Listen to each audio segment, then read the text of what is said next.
So we have discussed the record warming of 2023 and how we didn't yet explain we haven't explained what all happened there to create such a strong warming. The prime candidate, of course, was El Nino to add to the global warming, but it's more intense than just the sum of El Nino and global warming. We mentioned the volcanic eruption of 2022 and so on. So some of those things we'll revisit here, but this paper is on adding a new angle in terms of how the planetary albedo was at its record low, which means you reflected less sunlight and kept in more energy coming from the sun and hence warmed up. And then, of course, there are feedbacks with water vapor and so on. Recent global warming temperature surge intensified by record low planetary albedo. So they use satellite to derive this, combined with some other data to look at how the albedo actually got lowered and so on. In 2023, the global mean temperature soared to almost 1.5 Kelvin above the pre-industrial level, surpassing the previous record by about 0.17 Kelvin. Previous best guess estimates of known drivers, including anthropogenic warming and the El Nino onset, fall short by about 0.2 Kelvin in explaining the temperature rise. There are uncertainties, and yet you can say with some confidence that 0.2 needs to be explained. They sound like small numbers, 0.17, 0.2, but imagine the global energy associated with that. That's going to be many, many nuclear bombs, or many times the total energy we produce every year and so on. So it's not a small amount. Using satellite and reanalysis data, we identify the record low planetary albedo as the primary factor for bridging this gap of 0.2 Kelvin. The decline is apparently caused largely by a reduced low cloud cover in the northern mid-latitudes and tropics, in continuation of a multi-annual trend. So it was not something that suddenly happened. It's been happening, but it managed to add constructively to global warming plus El Nino. Further exploring the low cloud trend and understanding how much of it is due to internal variability, reduced aerosol concentrations, or a possibly emerging low cloud feedback will be crucial for assessing the present and expected future warming. That's the main story. We'll add some details here in terms of what we know already and what we don't. After the last major El Nino event in 2015-16, global mean warming was offset by a transition to persistent La Nina conditions. There was a 3-year La Nina. Since March 2023, however, global sea surface temperatures have broken records, well ahead of substantial contributions from the more moderate 2023-24 El Nino, with the annual global mean surface temperature close to 1.5 Kelvin above the pre-industrial level. The North Atlantic in particular made headlines, with the average surface temperatures exceeding previous records by clear margins. Concurrently, 2022-2023, the Antarctic, currently in 2022-2023, the Antarctic sea ice extent, after decades of surprising stability, fell far below previous levels. So many things have been happening. In addition to the onset of El Nino and the expected long-term warming due to anthropogenic greenhouse gases, several factors may have contributed to the anomalous global mean surface temperature GMST in 2023. The 11-year solar cycle is approaching its intensity maximum. The submarine volcano Hunga Haipai has released large amounts of water vapor into the stratosphere, although a net warming effect has been questioned, and new ship fuel regulations aimed at reducing sulfur emissions were implemented in 3 phases in 2010, 2015 and 2020. Although these regulations may be associated with a spatial pattern that is roughly consistent with the pronounced warming of the traffic. Let me read it again. Although these regulations may be associated with a spatial pattern that is roughly consistent with the pronounced warming of the traffic-heavy North Atlantic, and despite further evidence for recent warming due to reduced aerosols, it has been estimated that the combined global effect of all 3 factors is below 0.1 K.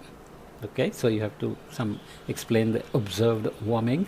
This contradicts the claims of a much stronger shipping-related effect that neglected the delayed response to forcing An unexplained warming of about 0.2 K thus remains to be explained based on clouds and the Earth's radiant energy system, energy balanced and filled. Data, materials and methods gives you the details. The recent warming has been linked to an unusually large top of the atmosphere energy, Earth's energy imbalance, EEI. Again, I mangled this sentence. What happened? Based on clouds and the Earth's radiant energy system, so that's a product. Based on this data, the recent warming has been linked to an unusually large total top of the atmosphere Earth's energy imbalance. Essentially, we means we've kept more energy, which can explain the warming. Okay, so here is the satellite data showing the planetary albedo anomaly for 2023, and wherever there are blue numbers, there's been an increase by about 3.5% or more. So you see where that is, and then northern hemisphere, especially North Atlantic, has been dominated by decreases in albedo by about 3.5% or more, and the contributors here to global mean temperature anomalies in 2023 are estimated to be a total of 1.48 K. So solar cycle added a little bit, 0.027 Kelvin, planetary albedo plus 0.22 Kelvin because it got reduced, El Nino onset 0.07 Kelvin. And if you look at the shortwave radiation anomalies since December 2020, integrated with the energy balance model, so there is some computation involved which always includes some assumptions, you had the contribution from the Arctic and the Antarctic north of 55 south and north and south respectively. You have northern mid latitudes 23 to 55 north contributing the most, tropics contributed the next most, so 0.119 Kelvin here, 0.083 Kelvin here, and southern mid latitude 23 south to 55 south contributed about 0.02. So this confirms basically what we have read in the abstract.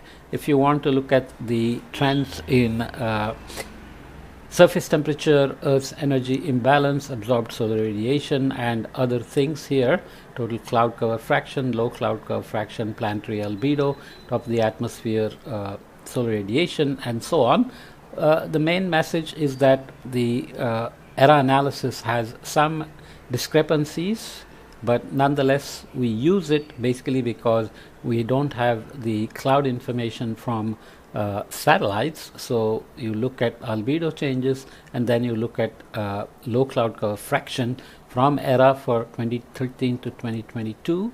That's minus 1.27% of the low cloud cover fraction drop, and for 2023 alone that was minus 1.51, so there was a much larger drop during this year. So ignoring all the differences between observed estimates and reanalysis product ERA 5, we can say that we have some confidence in saying there was a significant drop in the planetary albedo in 2023, which is consistent with the ongoing trend over the previous decade, and it seems to come from low cloud cover loss, which actually reduced the albedo or the reflection of the sunlight as well.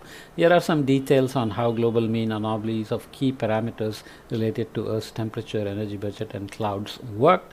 I'm not going to go into that, but basically it's showing the time series from 2000 to 2023 with the gray mark here showing what the jumps were. So you have had 2015-16 El Nino here. This is the El Nino of 23, and this is the Nova Nino 3.4, which basically indicates an El Nino. Earth's energy imbalance is positive, but not significant. Well, I don't want to use that word, but it was there. And absorbed solar radiation went up. Total cloud cover went down. Low cloud cover really dropped, but it was part of the trend that was already underway. Okay, so is it some new feedback that's beginning to kick in, or is it just a decadal trend? We don't know that yet, because in this period here you have had other time periods when there was negative low cloud cover from era 5, but this one seems to be a trend that's unique in this period, but it's still relatively short. This is just confirming the zonal mean anomalies of key parameters. Again, you are looking at era 5 surface temperatures, and you see how the 15-16 El Nino and then the persistent warming, especially in the tropics and the northern hemisphere, with La Nina in the middle. And here is series absorbed solar radiation. You can again see 2023 jump in the tropics and the northern hemisphere, and era low cloud cover again showing red here is negative numbers. Huge drop in the tropics and in the northern hemisphere seems again to be part of the trend with a local spike in 2023. Does this explain everything? No, but it's a consistency check saying that just like El Nino added to the warming, reduced albedo and low cloud cover loss seem to have contributed what remains as the unexplained warming of 2023. This is just putting in more details in terms of patterns. Era 5 surface temperature trend for 2013 to 2022, and this is the anomaly for 2023. You can see the El Nino shows up here, but in the longer term, East Pacific is not warming or even cooling, and there are other culprits, of course, the polar amplification, North Atlantic cooling spot. India is cooler abnormally. The Indian Ocean warming is not very seen in this scale, but it's quite unique as well. You have the Atlantic multi-decadal variability signal here and here as well, and you have the Indian Ocean warming here, and the so-called Indian Ocean dipole mode can also be seen here. Absorbed solar radiation again has a pattern for in terms of the trend as well as the anomaly for 2023, and this is the era low cloud cover trend and anomaly for 2023, which just reaffirms what we already said. What are the things they highlight? Record high Earth's energy imbalance and planetary albedo contributed. The most pronounced changes occurred in the northern hemisphere and tropics. Absorbed solar radiation anomalies are closely linked with cloud changes, so that seems to be the driver, even though we don't know what caused the low cloud cover drop, and that may be a new feedback or it may be some secular change which can be related to ocean warming, as we will see in a minute.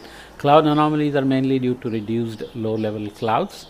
The role of aerosol remains unclear, so the idea of ship fuel changes and cleaner air contributing to warming is not agreed upon by all the studies. Temperature response to reduced planetary albedo can explain the warming gap. Okay, that's the main message, but let's read some more text. Potential implications for climate sensitivity. This is just a detail that talks about how increasing CO2 relates to the amount of warming. Climate sensitivity is a specific term that I've discussed elsewhere. It's an experiment where you take a model and you keep ramping up CO2, you double it, and then you keep it there and see what the equilibrium temperature change will be. It's kind of a prognostic that's often used. Not everybody agrees on the usefulness of it, but the three fundamental mechanisms that may have contributed to the record low planetary albedo associated with reduced low level clouds. Internal variability could be things like El Nino and Atlantic multi-decadal variability, and emerging low cloud feedback. That's just a conjecture, or aerosol effects. Contributions from internal variability would subside and leave our expectation of the longer term warming unaffected, so we'll come back to the rates of warming from before 2023. Relative stationarity of the low cloud cover until about 2015 speaks against short-term variability, but longer-term variability associated with, for example, the Atlantic multi-decadal variability could contribute to the observed trends, also given that the ocean surface warming can reduce low cloud cover. So there are multiple factors. We are basically raising flags and not really answering exactly what happened. The latter mechanism is also essential if the recent trends are due to an emerging low cloud feedback that is unrelated to internal variability, complicating a separation of the two. That means it could be related to anthropogenic forcing, Probably not solar forcing, but nonetheless, the response of low clouds is the largest source of uncertainty, driving differences in climate sensitivity between the climate models themselves. This holds even after the unexpected range of low cloud response and climate sensitivity could be reduced with observational constraints, giving an assessed range of combined marine low cloud feedback of plus 0.37 with some uncertainty. If a substantial low cloud feedback that is closer to the upper end of this range now emerges in observations, the lower end of the realistic climate sensitivity estimates of 2.3 to 4.7 Kelvin may need to be adjusted upward. So 2.3 may actually become higher as the lower end of the climate sensitivity for typically talking about by 2100, but let's not worry about it.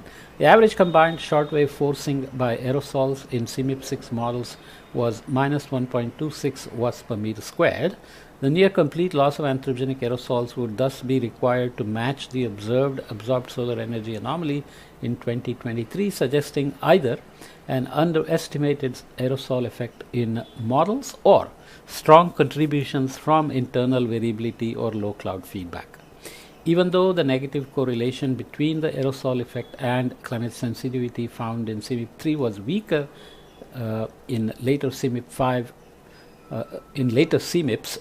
a stronger historical aerosol cooling would require a higher sensitivity to greenhouse forcing to reproduce the observed temperature record. Basically, they are going through arguments saying what is likely to happen if this low cloud feedback continues, whether the heat will be lost back to space, whether it will be kept in the system, whether it will go into the ocean. So you basically have to see whether this record warming will continue. We are in 2025 March as I'm recording this, and 2024 was again warm.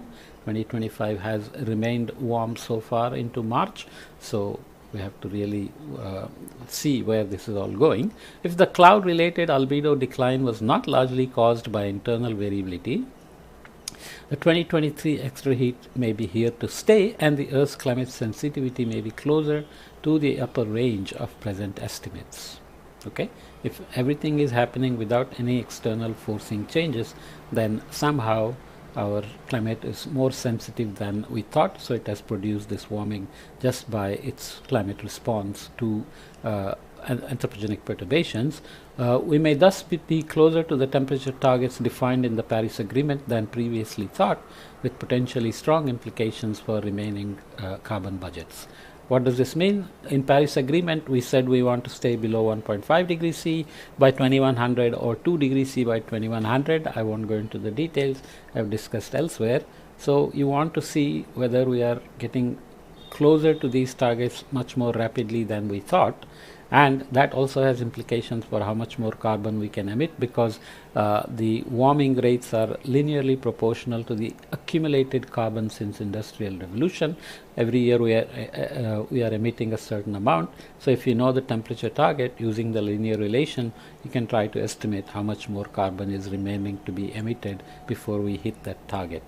There are a lot of uncertainties with those, especially if you want to say how many years are left, because even the UN Secretary General once said we only have X number of years to save humanity. These are not very good ways of pitching this science, because the uncertainties are large enough. But obviously we do have to worry about how much carbon we can emit if we want to remain below 2 degrees C and so on. Okay, even though 2 degrees C itself is not a scientific target, 1.5 is a modification of the 2 degrees C by certain countries called the Alliance of Island States and Developing Small Island and Developing States, or something like this. All in all, the main story here is that the albedo reduction in 2023 seems to be real, seems to be part of the trend that's been going on since 2013, and that adds about 0.2 Kelvin to the warming that is observed,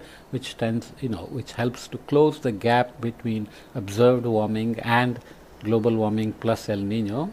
So adding albedo loss and additional absorbed solar radiation brings us to the total warming that's observed. Now the question is, where are we headed next? Is the low cloud feedback going to continue to keep the albedo low and continue the warming, or we are going to go back to a reduced warming after 2023? Of course, we are already in 2025, as I said.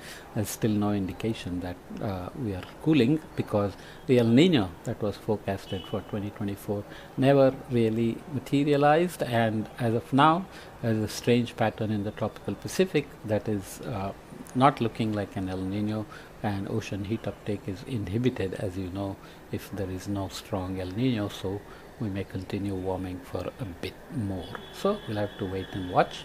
Nonetheless, these results are very interesting and relevant. Okay, see you in the next topic.